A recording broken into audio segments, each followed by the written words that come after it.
जय हिंद। एक व्यक्ति जिसका जमीनी विवाद चल रहा था, अपने जमीनी विवाद को लेकर यह व्यक्ति पहुंच जाता है एसडीएम की कोर्ट में। एसडीएम की कोर्ट में न्याय लेने के लिए पहुंचे इस व्यक्ति से रिपोर्टेड फैक्ट्स के मुताबिक 12.5 लाख रुपए की रिश्वत की मांग की गई और यह कहा गया कि 12.5 लाख रुपए दे दो, आपका काम आपके फेवर में कर दिया जाएगा। यानी कि जो जमीन का विवाद है उसमें फैसला आपके फेवर में सुना दिया जाएगा। अब जब ये व्यक्ति ये बात सुनता है वो हैरान रह जाता है कि आखिर ऐसा कैसे हो सकता है। उसके बाद ये काफी मंथन करता है और फिर पहुंच जाता है एसीबी के पास और वहां जाकर अपनी शिकायत दर्ज करवा देता है। इसके बाद एसीबी की टीम सीधा आ धमकती है एसडीएम के ऑफिस में, एक एक व्यक्ति से पूछताछ करती है और जब एसीबी का तलाशी अभियान एसडीएम के दफ्तर में शुरू हो जाता है तो बड़े स्तर पर हड़कंप मच जाता है। इस केस के बारे में आपको बताएंगे, पर सबसे पहले आपसे अपील कि आप लाखों की संख्या में हमारे वीडियोस को देख रहे हैं पर चैनल सब्सक्राइब नहीं कर रहे, इसलिए अगर आप ये वीडियो देख रहे हैं तो फौरन चैनल को सब्सक्राइब करें, बेल नोटिफिकेशन ऑन करें, वीडियो को लाइक करें और साथ में कमेंट करें और ज्यादा से ज्यादा शेयर करें। मैं जानता हूं ये वीडियो आप आखिर तक देखेंगे क्योंकि ये केस है ही इतना दिलचस्प। अब जगह है राजस्थान का कोर्ट कासिम में तत्कालीन एसडीएम राम किशोर की कोर्ट में एक जमीन का मामला लेकर एक व्यक्ति पहुंचता है।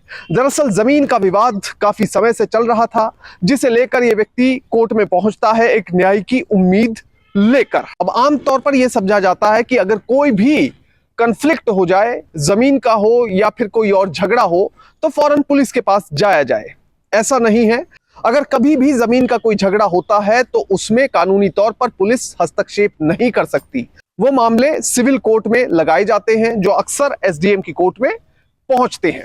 अब एसडीएम की कोर्ट में ऐसे ही ये व्यक्ति अपना मामला लेकर पहुंचा और जब मामला लिस्ट हुआ उसके बाद रिपोर्टेड फैक्ट्स के मुताबिक ज्ञानी राम बाबा नाम का एक व्यक्ति इस व्यक्ति के पास आता है और वो कहता है कि अगर आपको अपना मामला हल करवाना है और जल्द से जल्द जमीनी विवाद निपटवाना है, उसे अपने फेवर में करवाना है, तो आप 12.5 लाख रुपए दे दो, आपको कोई टेंशन भी नहीं होगी और मामला कब हल हो जाएगा आपको पता भी नहीं चलेगा।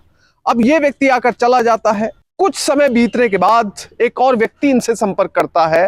रिपोर्टेड फैक्ट्स के मुताबिक राजा राम नाम का एक दलाल इनके पास पहुंचता है। वो भी लगभग यही बात कहता है कि आप अगर मुझे 12.5 लाख रुपए दे दो तो आपको कोई टेंशन नहीं रहेगी, पूरा मामला आपके फेवर में सुना दिया जाएगा। तीसरा व्यक्ति फिर से रिपोर्टेड फैक्ट्स के मुताबिक इस व्यक्ति से संपर्क करता है जिसका नाम कथित तौर पर विक्रम सिंह है। विक्रम सिंह भी यही बात दोहराता है कि आप अगर अपने फेवर में इस मुकदमे का हल चाहते हैं, इस मुकदमे का फैसला आपके पक्ष में सुना दिया जाएगा, पर 12.5 लाख रुपए इसकी एवज में खर्च करने होंगे। जब 3 व्यक्ति बार बार ये मांग कर लेते हैं तो इस व्यक्ति के मन में भी आता है कि क्या मुझे पैसे देने चाहिए या फिर न्याय के लिए जंग लड़नी चाहिए। अब ये व्यक्ति अपने घर में दोस्तों से सलाह करता है और जैसी सलाह का इनपुट इसे मिलता है उसके मुताबिक ये फैसला करता है कि मैं भ्रष्टाचार के खिलाफ जंग लड़ूंगा, इसमें जो भी सच्चाई है वो मैं सामने लेकर आऊंगा। अब ये व्यक्ति एसडीएम की कोर्ट में दलाल से मिलने के बजाय ये पहुंच जाता है एंटी करप्शन ब्यूरो के दफ्तर में।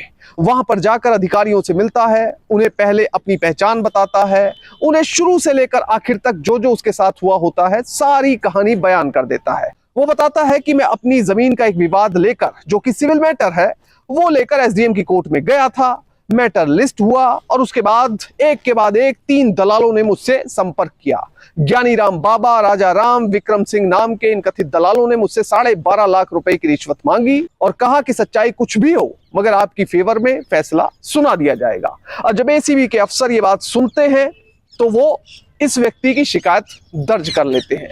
रिपोर्टेड फैक्ट्स के मुताबिक शिकायत दर्ज होने के बाद अब अगली कार्रवाई की बारी थी। जैसा कि मैं आपको पहले भी बता चुका हूं कि जब भी कोई इन्वेस्टिगेटिंग एजेंसी या पुलिस के पास शिकायत दर्ज की जाती है तो उसमें एक प्राथमिक जांच की जाती है, प्रीलिमिनरी इंक्वायरी की जाती है। उस प्रीलिमिनरी इंक्वायरी के आधार पर तय किया जाता है कि शिकायत में जो भी आरोप लगाए गए हैं वो आरोप सही है या नहीं है। अब इस मामले में भी प्रीलिमिनरी इंक्वायरी की जानी थी। इसके लिए डीआईजी डॉक्टर रवि ने एसीबी जयपुर की सेकंड यूनिट के उपाधीक्षक अभिषेक पारिक की ड्यूटी लगाई।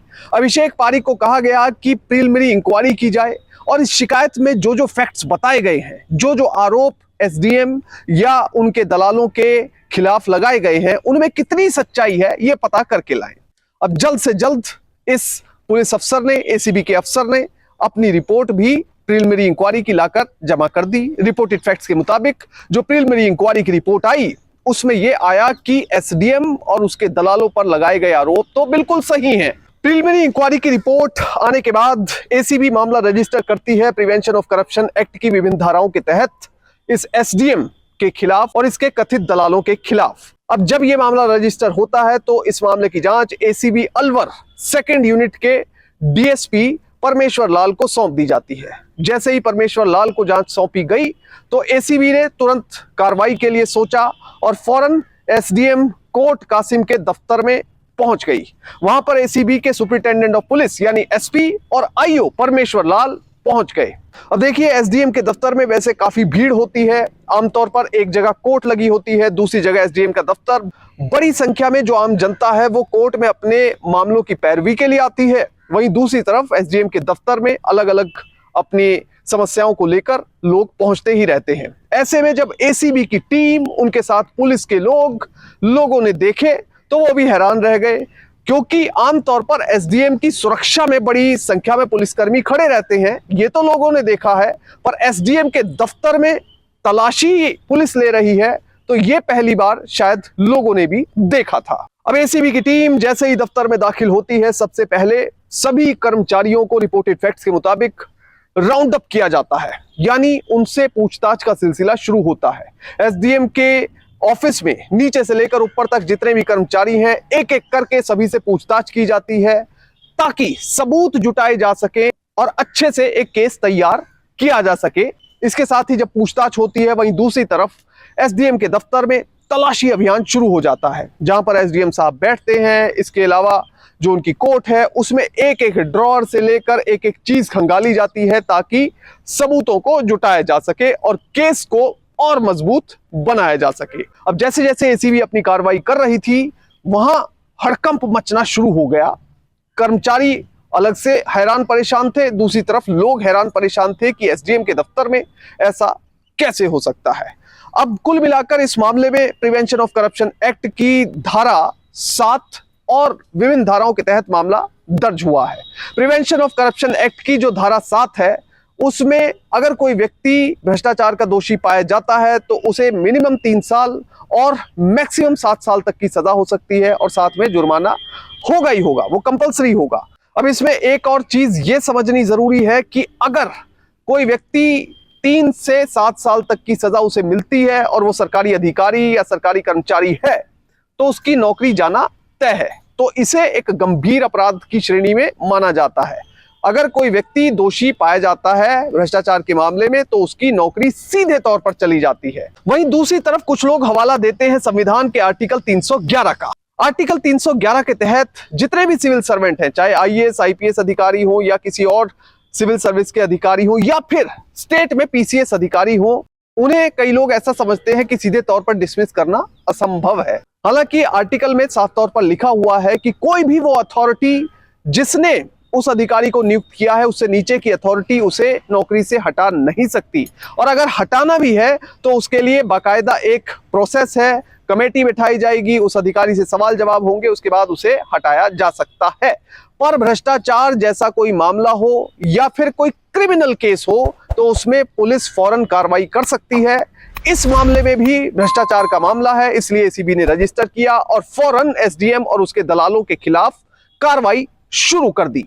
बहरहाल इस पूरे मामले से हमें और सिविल सेवा की तैयारी करने वाले जितने अभ्यर्थी हैं या किसी और एग्जाम की तैयारी करने वाले अभ्यर्थी, उन्हें यही सीख मिलती है कि कभी भी किसी भी पद पर चले जाएं, भ्रष्ट आचरण हमेशा आपको जेल की सलाखों के पीछे पहुंचा सकता है या फिर आपकी समस्याएं बढ़ा सकता है। इसलिए किसी भी पद पर पहुंचे मगर देशभक्ति और ईमानदारी 2 ऐसी चीजें हैं जो आपके साथ हमेशा रहनी चाहिए।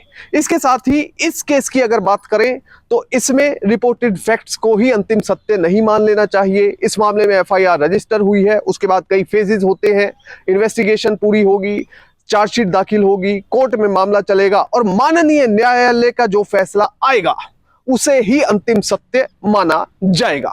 जय हिंद।